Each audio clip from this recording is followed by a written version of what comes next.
म्हणजे ग्रस्त असलेले चंद्रबिंब आपल्याला दिसणार आहे। तर हे चंद्रग्रहण भारतामध्ये दिसणार आहे का? ग्रहण स्पर्श म्हणजे ग्रहण सुरू कधी होणार, ग्रहण संपेल कधी, वेदांचे नियम पाळायचे आहेत का, पाळायचे असल्यास कोणते नियम पाळावेत, गर्भवती महिला, वृद्ध किंवा लहान मुले यांनी कोणते नियम पाळावेत, काळजी कशी घ्यावी, ग्रहण काळामध्ये कोणते स्तोत्र मंत्र पठण करावेत, कोणत्या सेवा कराव्यात, अशी सर्व माहिती आपण या आजच्या व्हिडिओमध्ये पाहणार आहोत। आणि त्यामुळे व्हिडिओ स्किप न करता अगदी शेवटपर्यंत नक्की पहा। 3 मार्च 2026 रोजी हे ग्रस्तदी चंद्रग्रहण भारतामध्ये सर्वत्र दिसणार आहे, त्यामुळे सर्वांनाच वेदांचे नियम पाळायचे आहेत। 3 मार्च रोजी धुलीवंदन देखील आहे। 2 मार्च रोजी होळी संध्याकाळी आपण नेहमीप्रमाणे 2 मार्चला संध्याकाळी हुताशनी पौर्णिमा म्हणजेच होळीची पूजा करावी। आपल्याला ग्रहणाचा आणि होळीचा कोणताही संबंध असणार नाही आणि त्यामुळे आपण होळी संध्याकाळी 2 मार्च रोजी करू शकतो। आणि 3 मार्च रोजी हे ग्रस्तदी चंद्रग्रहण आहे। आता सर्वात महत्त्वाचं, ग्रहणाविषयी कोणतीही शंका भीती मनात ठेवू नका आणि विशेषतः गर्भवती महिलांनी। आता बघा, कोणतेही ग्रहण म्हणजे त्या काळामध्ये पृथ्वीवरील विषाणूंचा संसर्ग वाढलेला असतो, कारण वातावरणामध्ये बदल झालेला असतो आणि त्यासाठी आपल्याला काही नियम पाळावे लागतात। आणि विशेषतः अन्नग्रहण म्हणजे जेवण ग्रहणाच्या काळात करत नाहीत। तर बघा, ग्रहण कुठे कुठे दिसणार आहे, तर भारतासह ऑस्ट्रेलिया, न्यूझीलंड, कॅनडा, संपूर्ण अमेरिका, जपान, पूर्व आशिया, रशियाचा मध्य आणि पूर्व प्रदेश इत्यादी ठिकाणी हे ग्रहण दिसणार आहे। आता ग्रहण स्पर्श म्हणजे ग्रहण सुरू कधी होणार आहे, तर 3 मार्च 2026 रोजी दुपारी 3:20 ग्रहण सुरू होईल आणि मोक्ष म्हणजे ग्रहण संपेल कधी, तर बघा 3 मार्च रोजी संध्याकाळी 6:48 ग्रहण हे संपणार आहे। आता ग्रहणाचा पुण्यकाळ कधी आहे, तर ग्रहणाचा पुण्यकाळ आहे 3 मार्च रोजी सूर्यास्तापासून म्हणजे 3 मार्च रोजी संध्याकाळी 6:20 पासून ते संध्याकाळी 6:48 पर्यंत, म्हणजे साधारणतः अर्ध्या तासाचा पुण्यकाळ आहे, अल्प आहे, कमी आहे आणि या वेळेतच आपण जास्तीत जास्त सेवा देखील करावी। बघा, वेदांचे नियम कधीपासून पाळायचे, तर वेदांचे नियम आपल्याला पाळायचे आहेत 3 मार्च रोजी सकाळी म्हणजे सूर्योदयापासून संध्याकाळी ग्रहण संपेपर्यंत 6:48 पर्यंत। गर्भवती महिला, वृद्ध किंवा आजारी माणसं असतील, लहान मुलं असतील, यांच्यासाठी वेदांचे नियम थोडे शिथिल आहेत, तर त्यांनी सकाळपासून म्हणजे सूर्योदयापासून नियम पाळण्याची काही गरज नाही, तर त्यांनी सकाळी 11 वाजल्यापासून संध्याकाळी 6:48 पर्यंत ग्रहण संपेपर्यंत नियम पाळावे।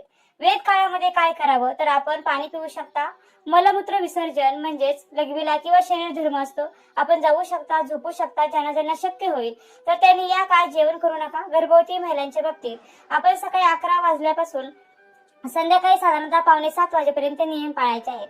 आणि मग आपण काय करावे, तर सकाळी 11 वाजायच्या आतच जेवण करून घ्या आणि नंतर या वेदांच्या काळात म्हणजे 11 वाजेपर्यंत संध्याकाळी 6:45 वाजेपर्यंत जेव्हा जमेल तेव्हा आपण कंट्रोल करावं। पाणी पिलं तर चालेल, मलमूत्र विसर्जनासाठी आपण गेलं तर नक्की चालेल। आणि ज्यांना अगदी अशक्य असेल, डिहायड्रेशन वगैरे होत असेल, अशक्तपणा असेल, आजारी असतील, गर्भवती स्त्रिया किंवा वृद्ध माणसे, आजारी माणसं, आपण कुठल्याही प्रकारचे नियम हे पाळू नका।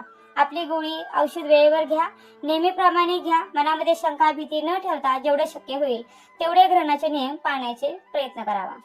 ग्रहण काळामध्ये जप करावा, देवपूजा आपण करू शकता, स्नान आपण ग्रहण काळ लागला म्हणजे सूर्योदयाच्या वेळेस आपण नेहमीप्रमाणे स्नान करून घ्यावं आणि ज्यांना ज्यांना जमेल ग्रहण संपल्यानंतर देखील आपण संध्याकाळी 7:45 वाजल्यानंतर स्नान करावं। ज्यांना नियम पाळणं अगदीच अशक्य असेल तर त्यांनी ग्रहणाचा जो पुण्यकाळ आहे, पुण्यकाळ हा अत्यल्प आहे, फक्त अर्ध्या तासाचा आहे। 3 मार्च रोजी संध्याकाळी 6:20 पासून ते संध्याकाळी 6:48 पर्यंत म्हणजेच हा 30 मिनिटाचा जो काळ आहे, तर या दरम्यान आपण शक्य होईल तेवढे नियम पाळावेत। या दरम्यान आपण काही खाऊ नका, देवपूजा, जप, तप, तर्पण यापैकी जे जे शक्य असेल आपण ग्रहणाच्या काळात करावं।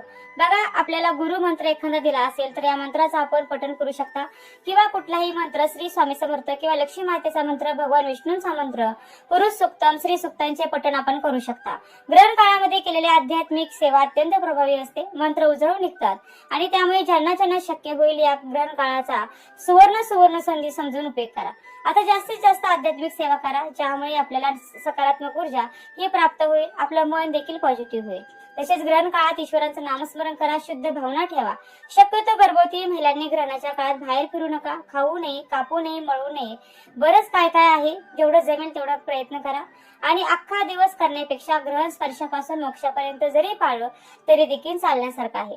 आता बघा, चंद्र देवतेचा कुठलाही मंत्र ओम सोम सूर्याय नमः किंवा ओम श्री सोमाय नमः या मंत्राचं आपण पठण करावं. हे शास्त्र आहे. शास्त्राला काहीतरी आधार असतो. उघड्या डोळ्याने ग्रहण बघू नका. 3 मार्च रोजी सूर्योदयापासून दूध असेल किंवा खाद्यपदार्थ असतील घरातील त्यावरती तुळशीपत्र ठेवावं. होळीची पूजा 2 मार्च रोजी संध्याकाळी करावी. तर अशा पद्धतीने कुठलीही शंका भीती मनात न ठेवता, कुठल्याही अफवांवरती विश्वास न ठेवता आपल्याला जेवढे शक्य होईल तेवढ्या ग्रहणाविषयीचे नियम पाळावेत आणि आध्यात्मिक सेवा कराव्यात. ग्रहण काळात आपली नेहमीची रोजची जी कामे आहेत ती आपण करू शकतो. हे नियम आपल्याला जेवढे शक्य होईल तेवढे पाळावेत. आता ग्रहण काळामध्ये कोणतेही स्तोत्र मंत्र जेवढे जास्तीत जास्त जप कराल तर त्याच्यात दशपट तुम्हाला पुण्य मिळतं. बरेच साधक नदीमध्ये कमरे एवढ्या पाण्यात उभे राहतात आणि उपासना करतात. जर तुम्हाला मंत्र म्हणता येत नसेल तर युट्यूबच्या माध्यमातून बरेचसे मंत्र तुम्ही ऐकू शकता. हे मंत्र तुम्ही मोठ्या आवाजात देखील लावा. इतकेही नको की शरीराला त्रास होईल, त्यामुळे वास्तवमध्ये देखील त्या आवाजाचं ग्रहण होईल. आता धुलीवंदनाचा सुद्धा प्रश्न पडलेला आहे लोकांना, कारण धुलीवंदन 3 तारखेला येईल आणि मग कसं करायचं. तर बघा, मुळामध्ये आपण धुलीवंदनाच्या दिवशी रंगपंचमी खेळतो. खरं तर हे चुकीचं आहे. रंगपंचमी हा पूर्णपणे वेगळा सण आहे आणि याच्यात खूप देखील फरक आहे. आपल्याकडे हल्ली काय झालंय की उत्तर भारतात आणि पिक्चर मध्ये पाहत असताना तशाच प्रकारच्या प्रथा ह्या सुरू केलेल्या आहेत आणि होळीच्या दिवशी रंग खेळतात. तसं चालत नाही. रंगपंचमीच्या दिवशी रंग खेळायचा असतो. धुलीवंदन म्हणजे काय तर शास्त्रशुद्ध पद्धतीने आपण जी होळी करतो, ज्या होळीची राख असते त्याची थोडीशी राख आपल्या संपूर्ण अंगाला लावून मग आंघोळ करायची असा नियम आहे. त्याचप्रमाणे त्या राखीचे अजून कोणकोणते उपयोग आहेत या संदर्भातला आपल्या चॅनलवरती सेपरेट व्हिडिओ आहे, ते देखील तुम्ही नक्की पाहू शकता. त्याचप्रमाणे ग्रहणामध्ये गरोदर स्त्रियांनी कोणते नियम पाळावेत या संदर्भातील देखील व्हिडिओ आहे, तो देखील तुम्ही सविस्तरपणे पाहू शकता. तर आता आपण शेवटच्या मुद्द्यामध्ये जाणून घेऊ की ग्रहणाचा संपूर्ण काळ हा कधी कधी असणार आहे. तर बघा, वर्षातील हे पहिले चंद्रग्रहण भारतामध्ये दिसणार असल्यामुळे त्याचा सूतक काळ सुद्धा लागू होईल.